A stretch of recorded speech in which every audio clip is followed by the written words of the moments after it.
सगळ्या राज्याचं लक्ष हे मस्साजोग येथील संतोष देशमुख यांच्या हत्येकडे आहे.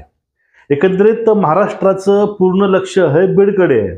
पण एवढ्या हे लक्ष असताना एक महाराष्ट्रामध्ये मोठी उलथापालथ, एक राजकीय मोठी घडामोड होण्याच्या तयारीला आहे. ती घडामोड ही महाराष्ट्राचे एक मोठे नेते, एक मोठा असं उरला सोरलेला पक्ष म्हणजेच राष्ट्रवादी शरद पवार गट यांच्याकडून येतोय.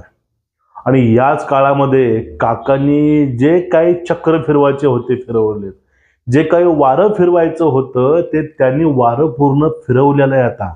आणि फक्त एक तारीख फिक्स केलेली आहे, 8 किंवा 9 तारीख या दिवशी यांची बैठक आहे पक्षाची. त्यावेळेस काय आहे ते पूर्ण महाराष्ट्रासमोर यांचा निर्णय येईल. पण सध्या एक गोष्ट अशी बोलली जाते की शरद पवार आता एकत्रित येणार. अजित पवार, शरद पवार एकत्र येणार, की शरद पवार आणि काँग्रेस एकत्र येणार, की शरद पवार हे वेगळे राहणार. ह्या तिन्ही गोष्टी शक्यता आहे.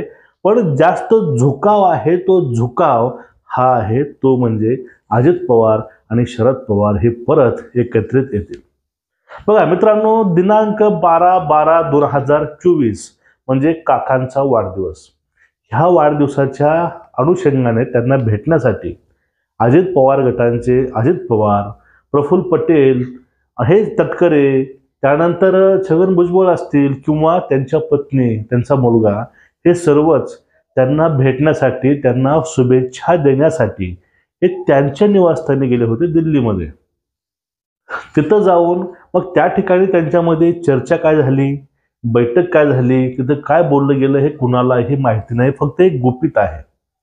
आणि त्यानंतर लगेच अमित शहा आणि शरद पवार यांचे एक मित्र उद्योगपती, ते म्हणजे गौतम अदानी, ह्या तिघांची एक बैठक झाली होती दिल्लीमध्ये. आणि ती बैठक ही राजकीय होती की ते एक बर्थडेला, त्यांच्या वाढदिवसाला त्यांना एक शुभेच्छा होत्या. हेही आतापर्यंत बाहेर आलं नाही. पण असे महाराष्ट्रामध्ये कयास लागले गेले की ती बैठक होती, ती बैठक ही भाजपानं आयोजित केली होती. केंद्रामध्ये सध्याच्या सरकारामध्ये तिगडी चालू आहे नितीश कुमारांनी त्यांची. त्यामुळं एक आपलं केंद्रामध्ये एक सक्षम असं खंबीर आपली बाजू व्हावी, त्याकरता जे 8 खासदार आहेत यांचा उपयोग एक पुढील बिल असतील, कुठली विधेयक असतील याच्या वेळेस उपयोगाला येईल, ह्या पण चर्चा आल्या. पण त्यानंतर राष्ट्रवादी शरद पवार गट नेमकं आता अशा उंबरट्यावर येऊन बसलेला आहे, त्यांच्या पुढी मागं विहीर पुढी आड झालेली आहे. बघा, विधानसभेला जेवढी हार राष्ट्रवादी शरद पवार गटांना भेटली होती, ती हार म्हणजे त्या हारेनं दाखवून दिले की शरद पवार यांचा जो हा गट आहे, हे जी उरलेली राष्ट्रवादी आहे ही खरी नाही. खरी राष्ट्रवादी ही अजित पवारांसोबत गेलेली आहे.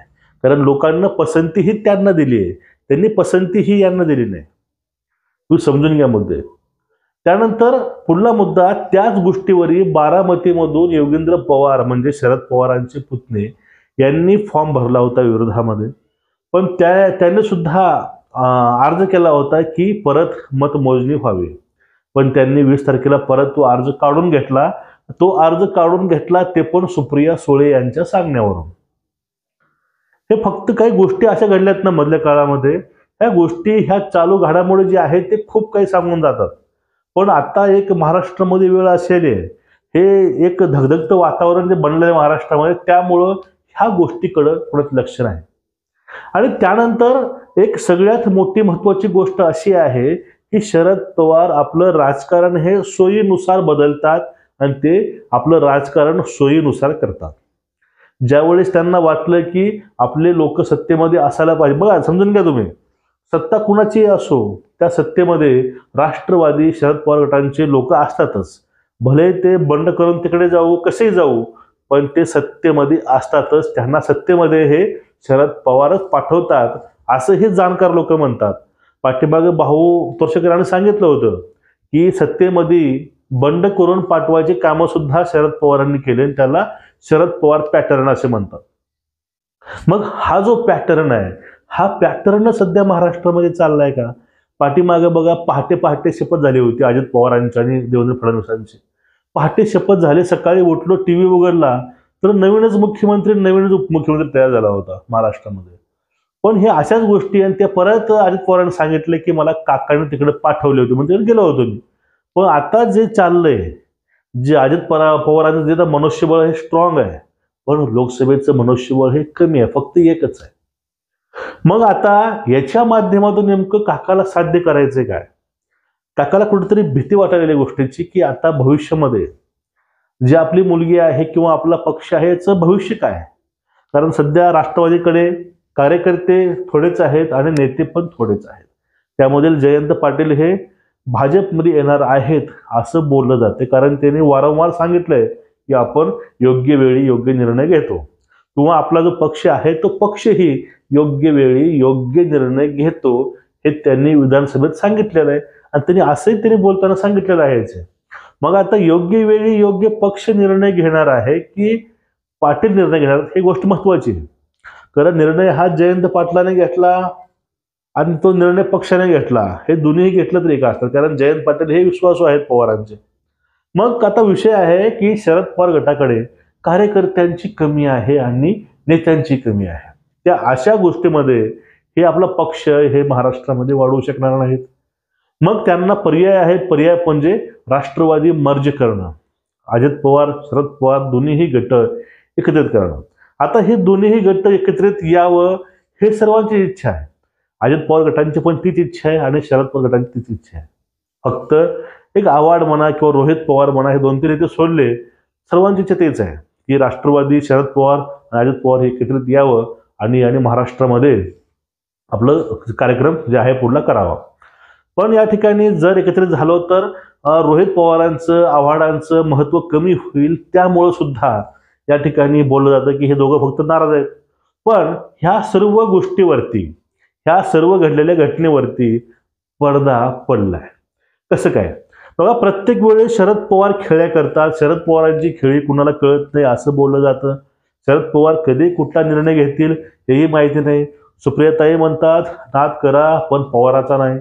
मग ह्या सगळ्या गोष्टी आहेत. ह्या सगळ्या गोष्टीमध्ये आता या ठिकाणी कधीही राजकारणाविषयी न बोलणाऱ्या, राजकीय कुठल्याही घटनेमध्ये त्यांचा कुठलाही हस्तक्षेप अजिबात नसतो, ते म्हणजे अजित पवारांच्या मातोश्री ह्या पंढरपूरमध्ये विठ्ठल दर्शनाला आल्या होत्या. त्यावेळेस त्यांनी म्हणलंय की त्यांनी साकडं घातलं देवाला की आमचं जे कुटुंब विखुरलं गेलंय हे पूर्ण अजून परत एकत्रित यावं, म्हणजेच काका आणि पुतण्या परत एकत्रित यावं, त्याने हे साकडं घातलं.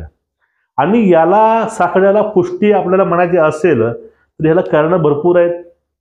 आपण 2-3 कारणं बघूया. सध्या सत्तेमध्ये केंद्रामध्ये ही भाजप आहे, राज्यामध्ये भाजप आहे. त्यामुळं सत्तेमध्ये असण्याची हाव जी पवारांना होती, तो मोह होता, तो कधीही लपलेला नाही, सर्व महाराष्ट्राला माहिती आहे. पहिलं कारण, त्यांना सत्तेमध्ये राहायचं आहे. दुसरं कारण आहे, जो आपल्या सहकार आहे, जास्त पाळामुळं म्हणले पवारांचे ते सहकारामध्ये आहेत. कारखाने असतील, दुग्ध संघटना असतील, दुग्ध व्यवसाय असेल, सर्व गोष्टी असतील. मग हे सुद्धा सुरळीत ठेवण्याकरता त्यांना सत्तेशिवाय पर्याय नाही. आणि महत्वाचं आहे ते म्हणजे पक्षाचं भवितव्य, पक्षाचं पुढलं भविष्य हे सुद्धा खूप महत्वाचं आहे. आज एकलपणे तर लढले तर भविष्यामध्ये राष्ट्रवादी फक्त नावाला उरेल. त्यामुळं काकाचा पूर्णपणे एक वड असणार आहे, ते म्हणजे अजित पवारांसोबत मिळवून घेऊन सोबत एकत्रित जाण्याचा. आणि याच्या पाठीमागून नेमकं होणार आहे काय? ज्यावेळेस शरद पवार अजित पवार एकत्र येतील त्यांना मिळणार काय? बघा, अजित पवारांचे 1 खासदार आहे, शरद पवारांचे 9 खासदार आहेत, एकूण झाले 10 खासदार. आता ह्या 10 खासदारामुळे केंद्रामध्ये शिंदेपेक्षा सुद्धा जास्त वजन किंवा जे पारड आहे जड हे राष्ट्रवादी शरद पवारांचं असणार आहे. ज्यावेळेस ते दोघं एकत्रित येतील त्यावेळेस, मग त्यावेळेस ते हक्कानं केंद्रामध्ये कॅबिनेट आणि राज्यमंत्रीपद त्यांना मिळू शकतं केंद्रामध्ये.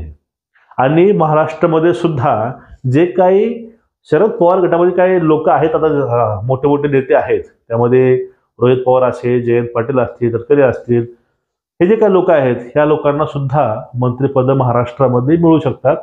ठीक आहे. त्यामुळं आपले जे सत्तेबाहेरील लोक आहेत ते सुद्धा सत्तेमध्ये आणता येतील जर हे दोघं मर्ज झाले तर. आणि केंद्रामध्ये सुद्धा यांचेच लोक असतील. मग केंद्रामध्ये राज्यामध्ये जर यांचेच लोक असतील तर कुठलेही महाराष्ट्रामधील कामं आणणारच नाहीत आणि सत्तेची भूक होती ती भूक ही या ठिकाणी मिटली जाईल. हे 2-3 कारणं आहेत. आणि आता बघू 9 तारखेला नेमकं शरद पवार आपली भूमिका काय घेतील. ते मर्ज होतील की ते परत एकटे राहतील.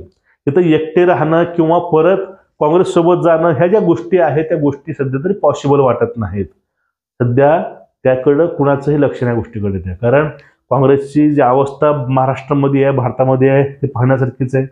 सोबतच ते एकटे राहिलं, सोबत कोण आहे? कोणच नाही, फक्त काका दीदी.